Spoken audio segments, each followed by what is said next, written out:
Mantan sandera Israel yang sempat ditahan Hamas, Noah Argamani, membantah pemberitaan media Israel. Dengan tegas ia mengaku tidak pernah dipukuli oleh anggota Brigade Al-Qassam Hamas selama ditahan di Gaza.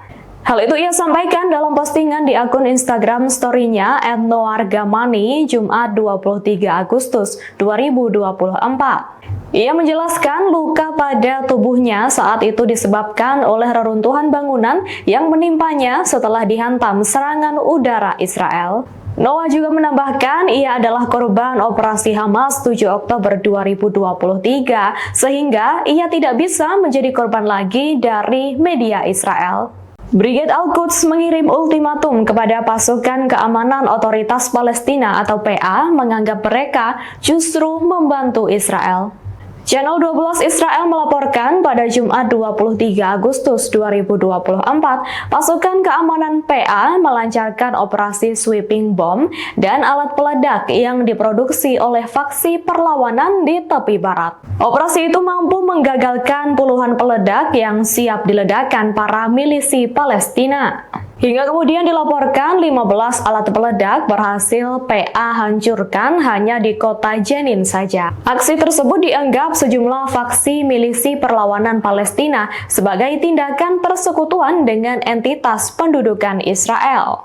Hamas juga mengkritik otoritas Palestina dan Fatah karena menilai keduanya mendukung tujuan entitas pendudukan Israel. Beredar rekaman video tentara IDF Israel menerobos masuk ke Masjid Bani Saleh di Gaza.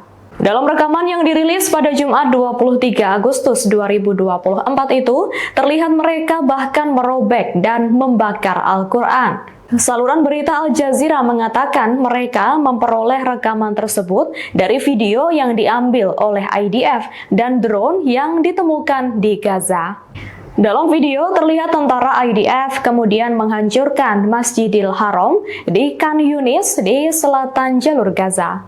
Diketahui itu adalah salah satu masjid tertua di Gaza yang dibangun 96 tahun lalu. Adapun pihak tentara Israel belum mengomentari rekaman tersebut. Presiden Amerika Serikat atau AS Joe Biden tegas mengambil langkah diplomasi di konflik Gaza. Ia kemudian menghubungi dua tokoh kunci di Timur Tengah dan membuat kesepakatan. Inilah deretan negara yang berusaha menyingkirkan hambatan dalam gencatan senjata Gaza dirangkum to the point. Pertama, AS pasti terlibat karena Joe Biden merupakan penggagas diplomasi tersebut. Kedua, Mesir. Presiden Mesir Abdel Fattah al-Sisi telah mendapat telepon dari Biden membahas upaya diplomatik dalam mencapai kesepakatan gencatan senjata dan pembebasan sandera. Kairo, Mesir juga akan digunakan sebagai tempat untuk membahas perundingan. Ketiga, Qatar. Petinggi atau Emir Qatar, Sheikh Tamim bin Hamad Al Thani pun dihubungi Biden berperan juga jadi tokoh kunci Timur Tengah. Sebagai informasi, Hamas menyatakan akan bergabung dalam perundingan di Kairo tersebut. Sayap bersenjata Hamas Brigade Al-Qassam melaporkan berhasil memukul mundur pasukan militer Israel di dekat Zaitun, Gaza. Pada Jumat 23 Agustus 2024, pertempuran sengit terjadi antara pejuangnya dan tentara IDF di situ. Di Gaza, bentrokan itu menimbulkan banyak korban tewas dan cedera di pihak pasukan IDF. Al-Qassam disebut menyaksikan proses evakuasi korban tentara Israel menggunakan helikopter Yas'ur. Dilansir Anadolu Agency, dalam sebuah pernyataan, Al-Qassam menyatakan para pejuangnya terlibat dalam pertempuran sengit dengan pasukan Israel yang maju ke selatan Zaitun. Namun, pernyataan itu tidak merinci jumlah korban. Download Tribun X sekarang, menghadirkan lokal menjadi Indonesia.